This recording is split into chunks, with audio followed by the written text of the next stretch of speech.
Yeah. No, I'm just wondering why I'm in this. Oh, I have to kill these people. Oh! Oh! I was like, I'm here. Party time. What's supposed to happen? Oh, man. Yeah, he's far from a gimp, like really far from it. And while he may not be in his physical prime, you know, it's definitely something you should no one should ever underestimate. And I feel that, like, again, I'm not trying to say Jen Sarai's video was bad, because it wasn't. It was Right. it was actually well made. Well done. Yes. It was very, but I do feel that he was a tad too opinionated, and I just think some of his points were either, you know, you could like you said, you could either look at them a different way, or I think they were just straight up wrong. Right. But you know, I mean, that's his opinion, and that's fine. In my view, there are two ways to do opinions or debates or whatnot. One is the correct way, which is what he did, where he said, "Look, this is literally my opinion. Here's what I think, you know, and this is why I think it." And then there's the way of other people that do this, where they say, "I'm right, you're wrong," and that's how it goes. And he doesn't do that. That's the sad tragedy of the internet in a lot of ways. Right. That's one thing actually I like about most of you guys that do the versus videos for Star Wars. You're a very accepting community, at least on YouTube. I know I've seen other forums that are not so much, but you're very accepting of different viewpoints. And like, if someone were to go up to you and say, "You know what? I think your versus was wrong," you're not going to be sitting there going, "Nuh-uh." No, I don't care. Right. Because going into doing stuff like this, like, you can't expect everyone to agree with you. It's impossible. Oh, you should see Mass Effect fans. Okay, well, that's a different topic. But like, especially when you're doing something like a versus video, like, you can't expect everyone to agree with you, because there's what, 6 billion people on this world? Right. I guarantee at least one of them's not going to agree with you. And even if, like, the sad truth is, and I've discussed this with some other people, some other Star Wars YouTubers, even if you believe really strongly in your own opinion, and say your video is completely concrete, like, there's no way you could possibly argue with it. Right. Guess what? There's gonna be somebody. I mean, no matter how solid an argument may seem, you know, someone's just gonna disagree because they just disagree, and there's absolutely nothing you can do about that. And personally, you know, I've gotten, you know, flack from like a lot of people who've said, you know, "No, I think this guy would win," or "I think you're completely wrong," or calling me some other names that I'm not gonna repeat. Right. And but you know what? So what? That's just how it is. Right. You know, you can't. And honestly, like, anyone who does versus videos, and anyone who's watching this, if you're planning to do your own versus videos for Star Wars or for anything, don't expect it to be pretty all the time, because it's not going to be. And especially because what you're essentially doing is you're saying this character is inferior or superior to this character, and no matter what you say, no matter what you do, someone's gonna disagree, and that's just how it's gonna be. So I don't let those things get to me, because I know there's no avoiding it. Now, if they say something stupid, then I might, you know, say something about it. But if it's just like, "Hey, I disagree," then okay, whatever. Right. I mean, I always believe that you know, especially with versus videos, because fights are so, I mean, you always have to take into account, you know what, someone could trip. You know? Yeah, exactly. So, yeah. There's always got the thing, and especially, you know, you're doing versus videos in the same universe. I can't even imagine those people that try and do crossover things, like, oh god, what's popular? Anime. You know, if this anime character fought that anime character, whatnot, at least you're in the same universe under the same rules. There's something to work with there, because Right. you know, so many medias, and there's so much you could do. Like, yeah, I don't know how some of those people do it, honestly, and You just have to take it all with a grain I of think salt. honestly it's better working within the same universe, because if there's a set of rules, then I think your answer could be more definitive. Right. You know, because, you know, and even if, I mean, there are some cases where I think it can work, like, you know, if the universes are similar, like, you know, Hulk versus Superman or something like that. Like, they're similar enough where you could see logically, okay, even if this were to come into play, so-and-so would win. But yeah, if you do something that's just completely off, like, I don't know, oh god, I don't know anything about anime, do you? Anything, oh yeah, I do, but anything versus Dragon Ball Z. Oh my god, yeah. Well, Dragon Ball Z itself is very inconsistent with certain things, so... Well, and their powers are just insane. It literally, I'll just give you a spoiler. Dragon Ball Z would win almost every time because it's come on, they're blowing up planets with their pinkies. That's a bit godlike. So cheap. There. Yeah, I know, right? Hacks. I call hacks. It's so cheap. It's like, oh man. Yeah, but no, yeah, you definitely. I think you need to, like you said, either stay in the same universe or have very similar. Like DC Marvel was a good example because the universes are the same, so you can use the same basic laws of physics and such. Yeah. So. But like, say if you go to like, you know, a universe where, I don't know, gravity is 10 times bigger, or right? the sun is pink or something. It's like, or this character can breathe fire or something like that, and this character, it's like, how do you draw a conclusion with that? Like, I don't know, like, say, oh my god, you know, if I have, like, you know, Naruto fight the dude from Game of Thrones, it's like, what the hell am I going to do there? Right. So, like I said, By I think the way, it's better. I know absolutely nothing about Naruto or Game of Thrones. Those were literally just two things I thought of. It'd be hilarious. It would be hilariously short. You know how that would go more than I. Yes, it would be hilariously short. Oh man. Well, because Game of Thrones is very realistic in a lot of ways. Right, yeah. So, and Naruto, yeah, not so much. Yeah, but no, I like Oh, hang on. Let me Sorry guys, if you're interested in this story, like I said, many of these side quests, and actually I haven't told you, many of these side quests I've done with Kriana in another Let's Play that we did. We actually did a really cool thing that Swtor lets you do that no other game sorry, I can't. has ever done that I know of. We did a cooperative LP where she was an Inquisitor, I was a Sith Warrior. And unlike every other cooperative game where it's just me playing through someone else's story, we actually could combine our stories together to make it much more of an epic thing.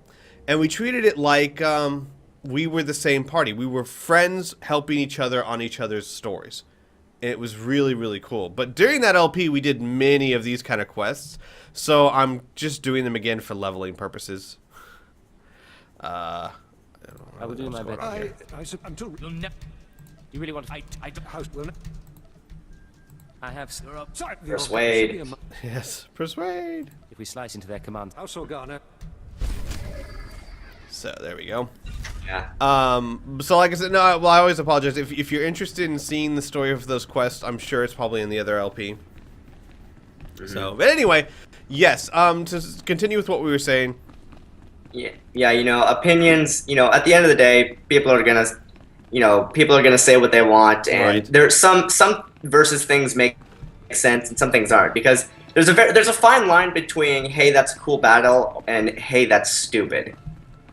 Now, I was gonna say, even in the Star Wars universe, I mean, you get things like when you're trying to compare Luke to people. Luke was, oh my god, badass. Now, I have Just out of curiosity, did you know like he was that powerful? No, I okay. Most people didn't. In my experience, I've read the Admiral Thrawn trilogy, the Hand of Thrawn trilogy, basically everything up to the Yuzhong War, and then the first book of the Yuzhong War. And after that, I know tidbits. My problem is I don't generally have time to read. I do audiobooks, and I can't find anything that's not abridged, and I cannot stand abridged audiobooks because they cut out everything that's good. Yeah. So I literally just, I've read the first one by R.A. Salvatore, which was so good, and I don't know much after that. So no, I did not know he was that powerful. Oh yeah, you don't like. Dude, he is badass. actually.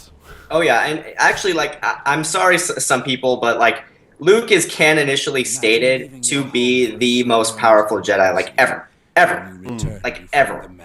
And you know, so some things you just can't argue against. Like if it comes from George Lucas's lips, right? You know, it can't be debunked, and there's facts to support it. Right. As much as some people may hate George Lucas, and dude just devoted $4 billion to charity, so yeah, you know, he kind of helped define filmmaking. Right. You know, that's not very important. You know, he's just, you know, one of the greatest directors ever, and he's just, you know, a guy who imagined Hollywood. You know, no big deal, right? I do question a lot of his choices. See, my thing is, I'm actually a lot more lenient on the prequels than a lot of people because I believe that the story was excellent. The presentation was what was faulty. I'm actually like one of those rare Star Wars fans who actually likes like every movie. I actually think every movie has its good points, and I think every movie has its flaws too.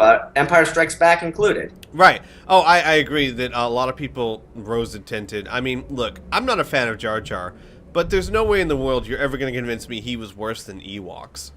I'm sorry, no. Fun fact, they were originally going to be Wookiees, but they couldn't get enough tall people. And I remember that's actually, that, yeah. I remember that's not that. a joke, that's true. I do remember hearing that. I mean, the truth of the matter is, yes, Jar Jar was not that great, but the idea of teddy bears defeating stormtroopers, come on, that's not worse. Yeah. But no, and to be perfectly honest, Ewoks actually had more screen time than he did. Yeah, it's true. Like a lot. But it's kind of funny. My thinking is that the actual story, the idea of like everything Palpatine did, playing all the sides against each other, it's amazing. It's a fantastic story. My faults with it were, badly written dialogue, or wrong choices for actors, or the decision to make everything green screen so that you had no room to move. Right. Those were my faults. You can't argue against Ewan McGregor though, right? Oh my God, no, he was fantastic. Yeah, that's one casting decision you can never do. I don't even think Hayden Christensen was that bad. I think personally, I've actually seen far worse performances. Yeah, so it's he was actually, you could tell he was trying, and you could tell that he believed firmly in the role, and that's, call me easy, but that's all that's all I really right. need. No, my tribute was more to. I gotta face it, the dialogue was not well written. It was very, very clunky. And in some areas it was, but in other areas I thought it was fine. Yeah. I'm not speaking as like all the dialogue ever. I do mean that there were certain things like the famous, I wish I could wish away my feelings. Like, really? What? Yeah, but that's cheesy. That I will not. That I won't argue against. No, I definitely enjoyed the prequels. I thought they had their problems. Dude? Yes. I thought they had their problems. But first of all, I'm very easy to please. It's true. I'm very easy to please. But I thought the overall story was fantastic. I thought the complexity of what Palpatine did to make the Empire was really good. And when you really look at everything that happened, I mean, it's just like in terms of scale, my lord. I mean, it's incredible. It is. My like I said, my biggest faults were dialogue and a few casting. Yeah, there are certain things some people don't understand, like the fall of Anakin, how he goes from being a good guy to killing younglings, and part of that's just you have to understand the dark side of the Force. Definitely. That yes, people when they fall, they really do fall. Yeah, I mean seriously, and there's EU material like to the average moviegoer. I could see how it could be confusing, but if you read up on your EU material, it actually makes like perfect sense. Well, I mean not perfect sense, but sense I should say. Yes. So yeah, I'm a lot more forgiving. Than a lot of people are, and I do think that and I don't think like Empire Strikes Back isn't perfect. No, it's not. It's not. I mean, honestly, like it has as much as I love the movie, pacing, it's horrible. Pacing in that movie, it's horrible. It gets very slow in some aspects, and you got to admit it does. Like they could have that whole thing with the meteor and the worm. Did we really need that? No, it didn't. Like Luke getting training from Yoda, we needed that. That makes perfect sense. Han and Leia chilling in an asteroid in a worm. Right, I understand for 20 minutes. Like, did we from a story aspect? Was that necessary? Yeah, I understand them wanting to develop the relationship between Han and Leia, but you didn't need a space worm. No. To do that, no. I agree. You could have gotten just that much. Which, if they cut that out and they just went to Bespin, they actually could have, given Calrissian more character development. Could have established more of his relationship with Han in the intervening time, which would have made his betrayal seem all the greater. At least in my opinion. Right. I mean, there's always the obligatory, the final battle with Vader and the whole, the shocking reveal of the I am your father thing. Of course, you can't debunk that. But, a lot of people, I think, I wouldn't say, okay, yeah, I will say, I do think they sometimes overpraise it a little bit. Like, I think that they're just so caught up as ooh, giant snow battle and oh, he's your father sort of thing. Like that's awesome, but they fail to. I think they ignore some of the more poignant flaws. And I know this might be sacrilegious by saying, but Empire is not my favorite Star Wars movie. Ooh, And I know that's a very big contradiction with a lot of people. I know that might sound interesting, but it is not my favorite. You know what? It's not mine either, and people are going to be very surprised to hear what my favorite one is. Mine is Revenge of the Sith. And a big part of that is because, to me, and part of it's because I've seen the extended stuff and all that stuff, but the heartbreak of Anakin and Obi-Wan is really well done. Good, yes. The idea of, so the average moviegoer won't get it, but to me, the idea that Obi-Wan has to take on Anakin, it's so, like, it's really tragic, and it's really, like, especially when you consider, like, all these two people have been through in their lives. He's essentially killing his brother. Right. If not more so. And to me, the Revenge of the Sith is probably my favorite movie, despite the few flaws I think it does have. But I think, like I said, I think the flaws are more the movie-making process than it was the movie itself. So probably, yeah. And plus, I guess I have to admit, I was very, very surprised that man, Obi-Wan brought it. Like, that was the biggest thing. I honestly thought, because they talk about how great of a lightsaber fighter Anakin was, and they spend the whole movie toting how cool Anakin is, and then I was expecting Obi-Wan to get owned. His ass kicked. Yeah, and I'm like, dude, freaking, I do love the meme though, the whole Anakin, don't try it, I have the high ground, even though Darth Maul had the high ground against me, and that seemed to work well. But yes, we've all seen that. But I've seen it. But I mean, obviously, I don't really fault it, because there's a world of difference between those two situations. But just from the casual eye, it's hilarious. I suppose so. I mean, you can nitpick here and there. No. I just think it's funny. But no, if I'm gonna nitpick, I'm gonna say, look, there's the differences in the world. Is that Obi-Wan already showed he was much better than Darth Maul ever was. And B, we're talking about after a very long, we're both exhausted fight. Yeah, so, I mean, they're fighting on a freaking volcano while everything's collapsing around them for, like, that fight must have gone on for at least 20 minutes. Right. Like, in real time, I would say at least 20 minutes, because when you factor in, real human stamina, then force augmentation and all that, and yada yada. Right. So, I mean, it's not, I'm surprised he didn't just up and pass out by the time. Well, who knows? Maybe he took a nap on his way to Paulus Mesa. I would think so. Yeah. I'd be like, oh my god! I just thought of, like, C-3PO's like, we're heading to Paulus Mesa. No, Master Commander was like, okay, I'm gonna go take a nap. Clunk. So here's one thing I've always been curious of. Yes. Is that in the A New Hope, Empire Strikes Back, Return of the Jedi, of course, the explanation for the lightsaber fighting was that they weren't. No one was at their prime. Like, this wasn't the prime of the Jedi, so the lightsaber fighting was nowhere near what it used to be. Yes. Did it ever get back up to that level? Yes. And more so, actually. And how? Like, I think, because like, something I need to tell you, like, Luke Skywalker's new Jedi Order, like, in terms of power, is actually superior to the old order.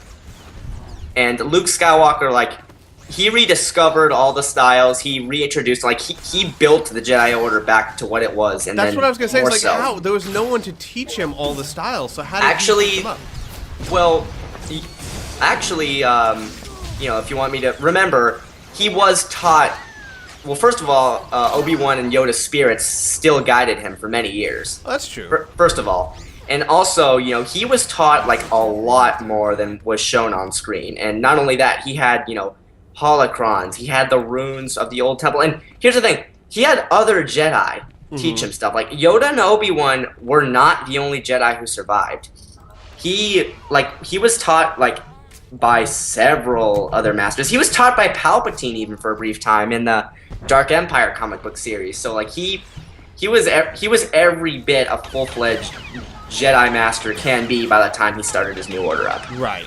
And he incorporated the old teachings into his practices, and he did his own teachings. Like, the Jedi were, by the time Luke got his order on the map, they were the Jedi. They weren't, like, oh, you know, we're hurt from all the stuff Palpatine did to us. So much is lost. Like, no, they were the Jedi. Well, and yeah, and I mean, I didn't think about the spirits training him, but I was always wondering about that if they, because I just didn't think who's going to train him. But I do know that in the books I read, he was a lot better then than he was in the movies.